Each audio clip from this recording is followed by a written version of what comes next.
She's a name the world knows. The goddess of pop, the eternal icon, the unstoppable force who's outlived her generation and somehow still stands. But behind the glamour, the feathers, and the fierce defiance, Cher's life has been a battlefield. She's lost everything that mattered more than once, and every time, she had to rebuild from ashes the world didn't even see. Sherilyn Sarkisian was born in El Centro, California, in 1946. Her childhood was far from the fairytale people imagine. Her father, John Sarkisian, struggled with addiction and was mostly absent. Her mother, Georgia Holt, was a dreamer, a singer and actress who chased fame but often came home empty-handed. They were poor. There were nights when Cher and her mom didn't even have enough food. She once said, "We used to put rubber bands around our shoes because they had holes." That's where her story begins, in struggle, not stardom. Cher never felt like she fit in. She was dyslexic, shy, and insecure about her looks. In school, she was mocked for being different, dark hair, exotic features, and a confidence that hadn't bloomed yet. But deep down, she had that spark, that defiance that would one day make her unstoppable. When she met Sonny Bono at just 16, she found both a savior and a storm. Sonny gave her the chance she'd been craving, to sing, to be seen, to matter. They were inseparable, and soon after, the world was singing along to I Got You Babe. It was a love story that seemed straight out of a dream. But what the cameras didn't show was the control Sonny had over her life. Sonny handled everything, the business, the money, the decisions. Cher once said she didn't even know how much she earned because he kept her completely in the dark. He convinced her she wasn't smart enough to handle her career. And for years, she believed him. When their marriage fell apart, she realized she not only lost a husband, she'd lost control of her own life. Their divorce was brutal. Cher found out Sonny had locked her into a contract that gave him 95% of their earnings. She fought for freedom, both emotionally and financially. And when she finally won, she walked away with almost nothing. But she had something far more powerful, her identity. In the 1970s, Cher became the face of reinvention. She dominated music and television, then conquered Hollywood. Gypsies, tramps and thieves, half-breed, dark lady. Her voice was everywhere. Then, Moonstruck came, and with it, an Oscar. But even at her highest, Cher was still haunted by loneliness. She said once, "I've been left so many times, I can't even remember who left me last." Men came and went. Some used her, others adored her, but none stayed. Her romance with Greg Allman was passionate but plagued by addiction. She tried to help him, but the chaos was too much. Their son, Elijah Blue, became the center of her world, and eventually, the source of one of her greatest heartbreaks.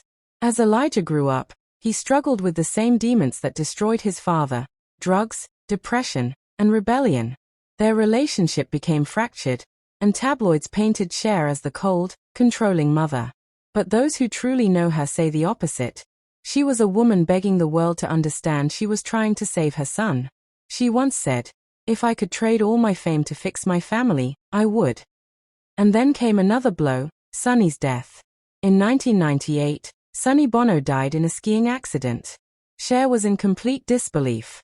Despite everything between them, she loved him until the end. Her speech at his funeral remains one of the rawest moments of her life. She said, voice trembling, "How lucky I am that I got to know you. You made my life and you changed my life." The entire world saw her not as a superstar that day, but as a woman grieving her first love. In the years that followed, Cher poured herself into work. She toured endlessly, reinvented her image again and again, almost like she was running from the silence of her own thoughts. But the world kept taking from her. In 2022, her mother, Georgia Holt, passed away at 96. Georgia had been Cher's anchor. Even when the world betrayed her, her mother was there, guiding, comforting, loving. Losing her broke something in Cher that will never truly heal. She wrote, "Mom is gone." Just 3 words, but they hit like a lifetime of sorrow. For Cher, that wasn't just the death of a parent. It was losing her last link to the girl she once was. But life didn't stop throwing storms her way. Her health began to decline. Years of performing, traveling, and living under pressure began taking a toll. She's spoken about chronic pain, insomnia, and feeling like her body couldn't keep up with her will anymore. For a woman who's built her entire life on strength, realizing she's not invincible is its own tragedy. And then there's love, the one thing that's always eluded her. She's had romances with some of the biggest names in history: Val Kilmer, Tom Cruise, Richie Sambora. But Cher has often said that fame isolates people. "Men are always afraid of me," she admitted once. "They love the idea of Cher, but not the reality of me." Behind all the fire and boldness, she's always been a woman who just wanted to be understood. Even now, at 79, when she appears on stage, with her glittering costumes, her ageless face, her powerful voice, you'd think she's untouchable. But when the lights go off, she goes home alone. Friends have described her as warm but guarded, funny yet melancholic. The truth is, the world has taken so much from her that she learned to never let anyone get too close again. Cher's tragedy is not defined by a single moment. It's a lifetime of resilience that came with a price. Every victory was carved out of pain. Every hit song hides a heartbreak. Every public smile was often followed by private tears. But perhaps what makes her story even sadder, and even more beautiful, is that she never let tragedy define her. She turned every wound into art, every betrayal into strength, every loss into a reason to keep standing. She said, "I've had great lives, and I've had terrible lives, and they've all been the same life." And that's what makes Cher. Cher. She's not just a survivor.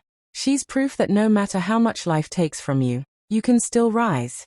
Even now, she continues to perform, record, and connect with her fans.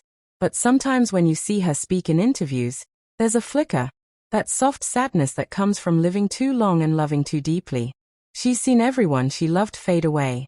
She's watched decades of fame come and go. And through it all, she's still standing, wrapped in strength, sequins, and silence. At 79, Cher has it all: the fame, the fortune, the legacy, but what she's lost along the way is something no one can replace. And maybe that's why her story hits harder than any Hollywood tragedy. Because beneath the icon, the wigs, the confidence, is a woman who's still human. A woman who's fought her entire life not to fall apart. Cher's tragedy is not just that she's lost so much, it's that she's had to keep pretending she hasn't. And yet, maybe that's what makes her immortal. She never let heartbreak end her story. She let it define her strength. So when you see Cher on stage, with her voice echoing through decades, remember this: every lyric she sings carries a lifetime of pain. And every time she smiles, it's not because her life was easy, it's because she refused to let it destroy her.